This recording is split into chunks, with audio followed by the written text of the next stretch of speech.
বন্ধুরা এই যে আম মাখা দেখে কার কার জিভে জল চলে আসছে। আমার তো জল চলে এসছে জিভেতে। এখন সবাই মিলে খাবো এটা। আর এটা দেখলে লোভ সামলানো খুবই দায়, বিশেষ করে আম মাখা বড়ই মাখা এসব। আজকে আমি আম মেখেছি সুন্দর করে। কাঁচা আম থাকতে থাকতে বন্ধুরা তোমরা এই প্রসেসে আমটা মাখিয়ে খাও। অনেকে হয়তো তেল দিয়ে মাখায়, কিন্তু আমি তেল দিইনি। আমার কাছে এমন করেই ভালো লাগে। তোমরা এমন করে মাখিয়ে খাবে আর জানাবে কেমন হয়েছে আম মাখাটা। নমস্কার, হ্যালো বন্ধুরা, শুভ বিকেল। কেমন আছো তোমরা সবাই? এই যে এখন বিকেলবেলা আম মাখা খেতে খুব ইচ্ছা করছে। এই যে আমি গোটা আম জলে 3-4 বার করে ধুয়ে জলে ভিজিয়ে রেখেছি। এখন আমি এই 4টা আম নিয়ে নিয়েছি। আম মাখা করব, কাসুন্দি দিয়ে আম মাখা করব। আশা করছি তোমাদের দেখতে খুবই ভালো লাগবে। পুরো ভিডিওটি দেখো আর তোমরাও বাড়িতে এভাবে আম মেখে খাবে। দারুণ লাগে এভাবে আম মাখা করলে। আমি আমটা প্রথমে ধুয়ে নিয়েছি। আমি কি কি দিয়ে আম মাখাচ্ছি, কী কী উপকরণ দিয়ে, ভিডিওটি সম্পূর্ণ দেখো আর আমার সাথেই থাকো। ভালো লাগলে লাইক করো। আর নতুন বন্ধুরা যারা এখনও সাবস্ক্রাইব করোনি, প্লিজ প্লিজ আমার চ্যানেলটিকে অবশ্যই সাবস্ক্রাইব করে দিও। আমটা প্রথমে একটু ছিলে নেব। এই যে মুখের কাছ থেকে, বোটার কাছ থেকে কেটে ফেলে দিয়ে প্রত্যেকটা আম এভাবে আমি ছিলে নিচ্ছি। তারপরে কিভাবে কাটি তোমাদের দেখাচ্ছি। তোমরা চাইলে গ্রেটার দিয়ে বড় পাশ দিয়ে গ্রেট করেও নিতে পারো, জুড়ে জুড়ে করে, কিন্তু আমি বটি দিয়েই কেটে নেবো। এরকম বন্ধুরা কিভাবে কাটছি, এরকম পাতলা পাতলা করে। এই যে এ দেখো এমন করে কেটে নিচ্ছি পাতলা পাতলা করে। এরকম করে চটকে মাখাবো, দারুণ লাগবে খেতে। আমি সমস্ত আমগুলো একই রকম করে কেটে আবার তোমাদের সঙ্গে জয়েন্ট হচ্ছি। বন্ধুরা এই দেখো আমগুলো আমি পাতলা করে কেটে নিয়েছি এমন করে। এখন আমি মাখিয়ে নেব। তার জন্য উপকরণ নিয়ে নিয়েছি। এই যে আম মাখাতে তো কাসুন্দি লাগবে। এই যে কাসুন্দি নিয়েছি। এখানে শুকনো লঙ্কা কিন্তু আমি পুড়িয়ে নিয়েছি, শুকনো লঙ্কা।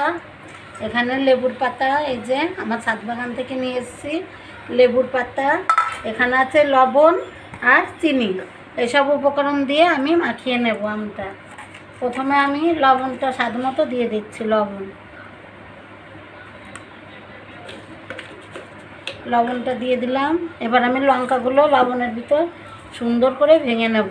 মুচমুচে আছে দেখো বন্ধুরা, আমি পুড়িয়ে আনছি, মুচমুচে হয়ে গেছে একদম।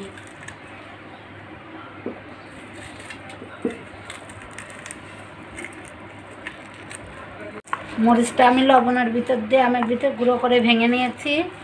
এবার আমি এক এক করে উপকরণগুলো দিয়ে দেব।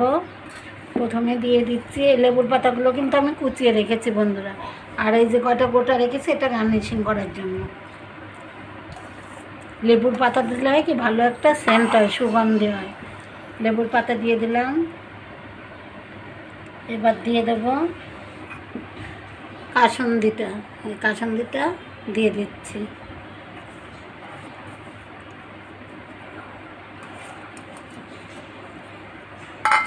আমি একটু ভালো করে চটকে নেব।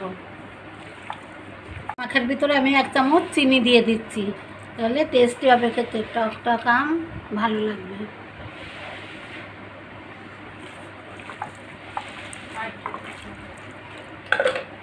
আমি সুন্দরভাবে মাখিয়ে নিচ্ছি আমটা বন্ধুরা। এই দেখো আমটা একটু চটকে মাখালে টেস্টি আরও দ্বিগুণ হয়ে যায়। তোমরা কে কে আম মাখা খেতে পছন্দ করো অবশ্যই কমেন্ট করে জানাবে। আর ভিডিওটি কে কোথা থেকে দেখছো অবশ্যই আমাকে জানাবে, ঠিক আছে বন্ধুরা? এবার আমি একটু গার্নিশিং করে নেব, তাহলে দেখতে সুন্দর লাগবে, খেতেও ভালো লাগবে। তো বন্ধুরা এই যে আম আমি মাখিয়ে নিলাম বিকেলবেলা। তোমরা কে কে আম খেতে পছন্দ করে এরকম মাখিয়ে কাসুন্দি দিয়ে? আমিও মাখিয়ে ফেললাম, দারুণ লাগবে খেতে। এখন সবাই মিলে খাবো। সবাই মিলে খাওয়ার মজাই আলাদা, বিশেষ করে আম মাখা। কেমন লেগেছে কমেন্ট করে অবশ্যই বলবে। ভালো লাগলে লাইক করে দিও। আর নতুন বন্ধুরা প্লিজ সাবস্ক্রাইব করে দিও। সবাইকে শুভ বিকেল, সবাই ভালো থেকো, টাটা।